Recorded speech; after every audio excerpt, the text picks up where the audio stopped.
咱市中义路目前只会当通车到公园南路，考量到用路人交通的利便，加上附近是交通运输甲观光重要集结地，市府表示，这条新片道路大约跨20公尺，长380公尺，总工程经费大约是2亿3千万。中义路的部分是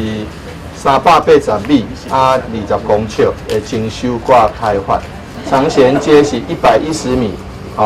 长9米宽的开辟，总共是990平方米，等于这7600平方米跟990平方米，总共的经费是2.3亿，中央拨走1.09亿，咱台南市出1.2亿，这部分希望讲，拄只咱希望讲甲拍通这个中义路的任督二脉，会当回直接接过公园北路，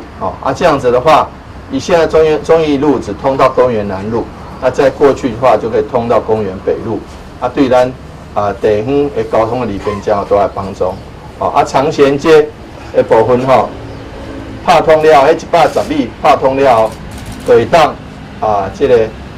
对着临安路伊的功能的发挥就做重要。我记我参加过我们赖副总统当市长的时候，那时候在东区自由路的打通，自由路的打通对人地甲东区来讲交通有正大的帮助。伫咱的中西区甲北区，咱就希望讲当然，即摆即个时阵甲迄个时阵地价阁无共款啦，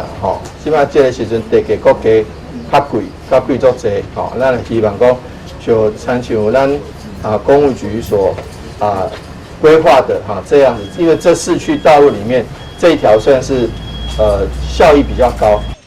新片工程未来伫完工了后，将会当分流周边的车流以外，嘛会当提升周边文化相关观光产业，也互市民伫交通上更加便利。台南新闻张硕伟采访报道。